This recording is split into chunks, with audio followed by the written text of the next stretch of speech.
Let's do a little detective work, racing against our fellow players to identify alibis and narrow down our suspect list until we catch our culprit. In Sherlock Express from Blue Orange Games.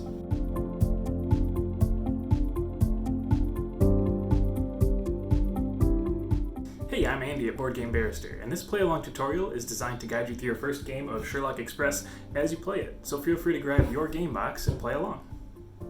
The first thing we'll do is open up the game box and get out our game pieces. Sherlock Express may be the simplest list of components for any game we've covered so far. In your box, you should have 64 circular cards. 27 of these are your suspect cards, with our nemesis Moriarty silhouetted on the back. And the remaining 36 are alibi cards. As in all our play-along tutorials, there will be moments where I suggest you pause the video while you get caught up.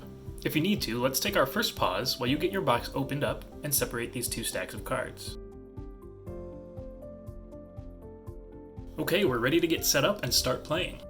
First, shuffle the deck of alibi cards and divide them up about evenly between all players. These will remain in the face-down stack in front of you. Next, place the suspect card deck in the center of the table and turn over 6 suspects in a circle around the center deck, like this. We'll also need a first player, and that'll be the player who most recently watched a detective movie. Let's pause again while you get your game set up as you see it here, and decide on a first player. Sherlock Express is all about finding the accomplices of Sherlock's sworn enemy Moriarty. Each round of play, we will solve one mystery by taking turns flipping over alibi cards, each of which could prove the innocence of one or more of our 6 suspects. When a single suspect is left without an alibi, they are this round's culprit, and the quickest detective to find them will get the point for this round. So here's how to get started. The first player will start the round by flipping over the top alibi card in the stack in front of them, and placing it where all players can see.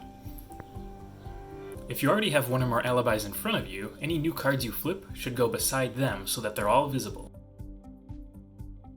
First player, why don't you flip your top alibi card now?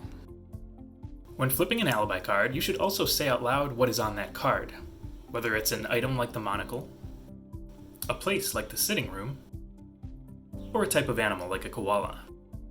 Each flipped alibi card may prove the innocence of one or more of the suspects. If a mustache is flipped, then we know that each suspect with a mustache is innocent. Worth noting, sometimes an alibi will be flipped that is identical to a previous alibi. In this case, nothing happens and play continues with the next player. Eventually, there will be only one suspect left without an alibi. This is the culprit for the round, and the first player who can identify that culprit by placing their hand on its card wins the round. But be careful who you accuse. If you place your hand on a suspect card, but it's not the correct culprit, either because they actually have an alibi or because there are more than one suspect remaining, you must sit out the rest of this round, not flipping any cards or identifying suspects.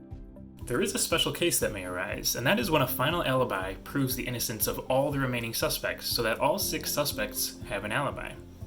In this case, you must catch Moriarty himself instead, by being the first player to place your hand on the center stack. Okay, once the first player has flipped and announced their alibi, the next player in clockwise order should flip one, and then play continues in clockwise order until the round ends. Pause the video here while you play your first round. Unpause as soon as someone has correctly identified this round's culprit. Great, you caught your first culprit.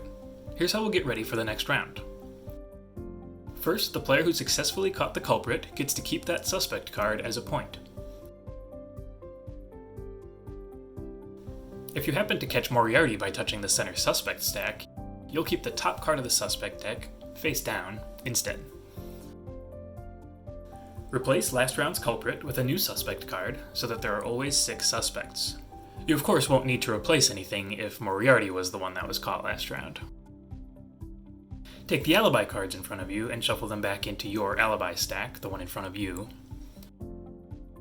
You're all set to start round 2, and from now on, the player who won the previous round will start the new round. Play will continue in this way until someone has won 5 cards. They are the winner. Let's pause here while you play through your first game. Unpause when someone wins that 5th card, and we'll wrap up this tutorial.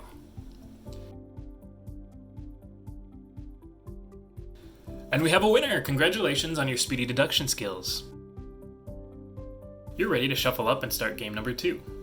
Thank you for joining me for this play-along tutorial. You can find more like it here, and we will see you next time.